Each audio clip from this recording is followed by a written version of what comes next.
ধন্যবাদ জানাচ্ছি যে দিনের শেষ পর্যায়ে একটা সাংবাদিক সম্মেলন আমি ডেকেছি, আপনারা এসছেন, থ্যাংক ইউ সো মাচ। গত কাল থেকে বা তার আগের দিন থেকে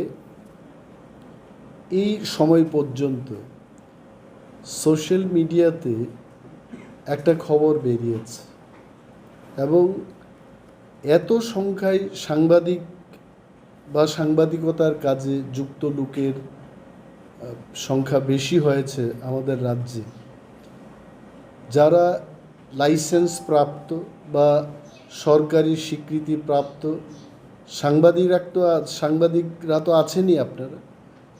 আপনারা ছাড়াও যাদের কোনো স্বীকৃতি নেই তারাও কিন্তু সাংবাদিকতা করছে এবং যে যেখানটাই পারে যা তা খবর নেতা মন্ত্রী এমএলএ এক্স এমএলএ দের বিরুদ্ধে যে যার পারে লিখছে। আমি ভাবলাম যে যারা সত্যিকারের সাংবাদিকতা করেন তাদেরকে নিয়ে একটা প্রেস মিট করা উচিত। And thank you so much. ব্যাপারটা কিছুই না, Tripura tribal youth federation TYF তাদের নাম দিয়ে একটা ওয়েব পেজ থেকে একটা সংবাদ বেরিয়েছে যে বিরোধী দলনেতা অনিমেষ দেববর্মা আগরতলায় জমি ক্রয় করেছে। এই যে সংবাদটা বেরোনোর জন্য 2006 থেকে আজকে 2023 প্রায় 17 বছর লেগেছে। আমি খুব খুশি যে মানুষ জানতে পেরেছে যে 2006 সালে যে জমিটা আমি কিনেছি 1 লক্ষ টাকা দামে 5 ঘন্টা, নন্দননগরে মানুষ সেই দিন জায়গা কিনত না এবং এসে আমাকে এমএলএ হোস্টেলে বলেছে যে দাদা, আপনি একজন এমএলএ হয়েছেন, আপনার ভবিষ্যৎ আছে, আপনার পরিবারের ভবিষ্যৎ আছে, আগরতলা একটা বাড়ি করুন এবং খুব চিপ রেটে জায়গাটা আপনাকে আমরা দিচ্ছি, কেউ কিনতে চাইছে না। যদি আপনার নামটা থাকে অন্যরাও সেখানে সাহস করবে জমি কেনার জন্য। বাস্তব, যে প্লটটা তখন আমি গিয়ে দেখেছি আনারসের বাগান ছিল এবং 5 লক্ষ টাকায় এক কানির জমির দাম, তারপর মানুষ কিনতে চাইছে না এবং 1 লক্ষ টাকায় আমাকে 5 ঘন্টা জমি দিয়েছে, বলেছে যে আপনাকে 1020 টাকা কম দিয়ে এই জায়গাটা দিচ্ছি। আমার কোনো ইন্টারেস্টই ছিল না। 2005 সালে আগস্ট মাসে, সেই দিন আমি চেক করলাম অ্যাসেম্বলিতে, কারণ সেইকালে যে 5 লক্ষ টাকার লোনটা নিয়েছি এই লোনটা এখনও আমি রিকভারি দিচ্ছি। তো সেই দিন আমি ডিডিও সাহেবকে জিজ্ঞেস করলাম যে আমার আর কত টাকা বাকি। 5 লক্ষ টাকার ঋণ নিয়েছি 2005 সালের আগস্ট মাসে এবং আরও 78,000 টাকা আমাকে পরিশোধ করতে হবে। It is too long time. ওই টাকা যখন হাতে ছিল, এরাও যখন এসছে যা জমি বিক্রি করেছে, আমি 1 লক্ষ টাকায় সেই জমিটা কিনেছি এবং পর্চাটা আমি নিয়েছি সামটাইম মেবি 2019 বা 2020 করোনার পরে আমি সেটেলমেন্ট অফিসে গিয়ে, ডিসির অফিসে গিয়ে পর্চাটা আমি নিয়েছি এবং আমার পাশাপাশি প্রাক্তন আইএস অফিসার অভিনয় হালাম, পুরন রিয়াং, সেন্ট পল স্কুলের প্রাক্তন প্রিন্সিপাল, অনেকেই সেখানে জমি কিনেছে এবং আমিও কিনেছি। হুট করে আজকে এটাকে দেওয়া হলো যে অনিমেষবাবু আগরতলায় ইদানিংকালে জমি ক্রয় করে। তাদের উদ্দেশ্যটা কিন্তু দুইটা। প্রথম উদ্দেশ্যটা ক্ষমতায় আসার পর বা হাতে মাল কামাই করে উনি কী করে আগরতলায় জায়গাটা কিনেছেন। I am answering that. এটা বা হাতের পয়সা না, এটা লোনের পয়সা। ডান হাতেরও পয়সা না, এটা ঋণ নেওয়ার পয়সা। আমি আজকেও পরিশোধ করছি। আমি গত বিধানসভা নির্বাচনেও আমার যে এফিডেভিটটা করলাম, সেই এফিডেভিটের 10 নম্বর এবং 11 নম্বর পাতায় ভারতের ইলেকশন কমিশনের কাছে দেওয়া আছে যে আমি কোন মাসে কত তারিখে এই জায়গাগুলো কিনেছি। আমার নামে মাত্র 2টা জায়গা আছে, একটা হচ্ছে নন্দননগরে 5 ঘন্টার জায়গা, আর একটা হচ্ছে খোয়াই মহকুমার পূর্ব রামচন্দ্র ঘাটে, সেখানে 4.25 ঘন্টার মতো জায়গা আছে, 20,000 টাকায় কিনেছি এবং একই সময় 2006 সালেই কিনেছি। আজকে এইটাকে এরা দেখিয়ে বলছে যে গ্রেটার ত্রিপুরাল্যান্ডের দাবিদার, গ্রেটার ত্রিপুরাল্যান্ডে ওনার কোনো বিশ্বাস নেই, উনি আগরতলাতে জমি ক্রয় করেছে 2006 সালে। আপনারা সবাই জানেন সেইকালে গ্রেটার ত্রিপুরাল্যান্ড বা ত্রিপুরাল্যান্ড দাবির কোনো উচ্চারণ কেউই করেনি, তখনই আমি কিনেছি। আর একটা যুক্তি হলো, যারা এইগুলো বলছে টিওয়াইএফ নাম দিয়ে, টিওয়াইএফ এর একটা পেজ আছে, আমার কাছে আছে তাদের সোর্স, ওরা লিখছে দেখুন মানে তিপ্রাসাদের উপজাতিদের, এরা তো উপজাতি বলে, তো এদের জাতি কে?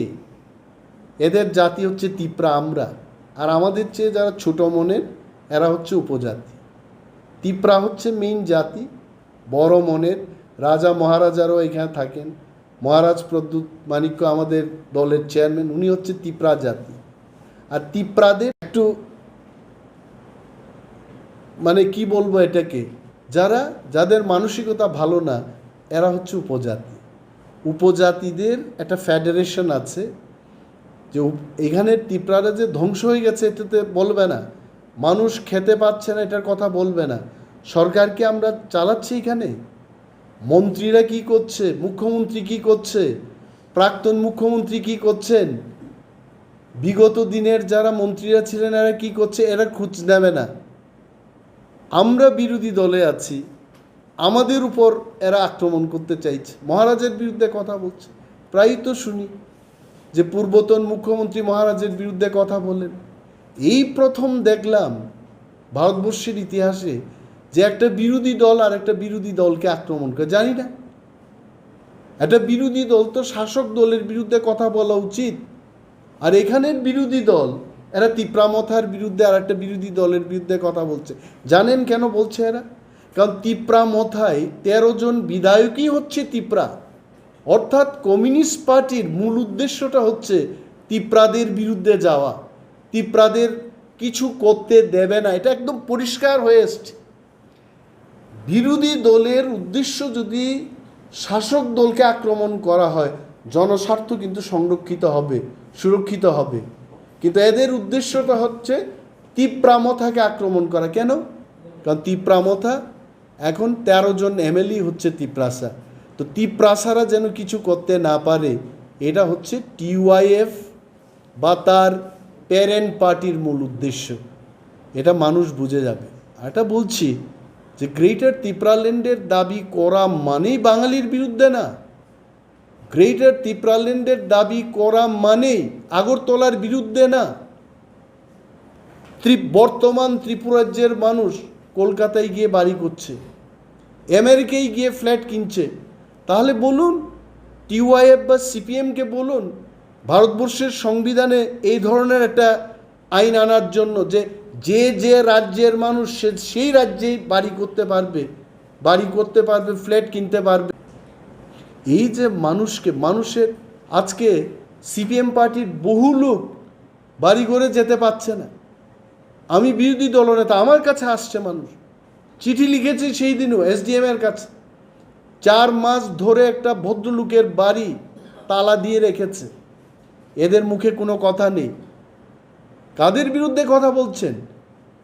সিপিএম সমর্থক মানুষের বাড়িতে তালা ঝুলানো, কথা বলতে হচ্ছে তিপ্রা মথার বিধায়ক এবং ত্রিপুরা বিধানসভার বিরোধী দলনেতার শরণাপন্ন হচ্ছে এই লোকগুলো, তাতে ওনাদের কোনো খেয়াল নেই। এই যে এইভাবে বিকৃতি করে মানুষকে দেখাবে, এটা মানুষের জানা উচিত যে এটা বা হাতের বা কোনো ঘুষ খেয়ে এই জায়গাটা আমি কিনিনি। আপনাদের ধন্যবাদ জানাচ্ছি। এটা ভারতবর্ষের নির্বাচন কমিশনের কাছে আমি 2018 সালেও বলেছি, 2021 সালে যখন এডিসি ইলেকশনে লড়াই করলাম তখনও বলেছি, এবং 2023-এও এটা ডিক্লেয়ার্ড অ্যাসেট। এটা চুরি চামারির কোনো বিষয় নেই এখানে। বাজার গরম করে দিয়েছে এরা, ফেসবুকের বিভিন্ন জায়গায় শেয়ার করছে মানুষ। তখন আমি ভাবলাম যে এটা যেন মানুষের কাছে খারাপভাবে যেভাবে ওরা পরিবেশন করতে চাইছে এটা যেন বন্ধ হোক। আমি ভাবলাম, এই মাত্র আমি বাইরের থেকে কলকাতা থেকে আসলাম, ভাবলাম যে সাংবাদিক বন্ধুদের ডেকে এই ব্যাপারে আমার সাফাই দেওয়া উচিত। কারণ অনেকেই আমি জানি এই রাজ্যের মন্ত্রী, এমএলএ বা বহু নামি দামি ব্যক্তিরা, তাদের বিরুদ্ধে যখন কিছু কথা উঠে আসে এরা বলে না মিডিয়াকে ডেকে, কিন্তু আই হ্যাভ দ্যাট গাটস, কারণ আমি ভুল কিছু করি নাই। আর গ্রেটার তিপ্রালেন হলেও আমি আগরতলায় থাকবো, কলকাতায় থাকবো, দিল্লিতে থাকবো, আমার যদি সামর্থ্য থাকে আমি যেখানে খুশি থাকবো। কে কার বিরুদ্ধে বলা?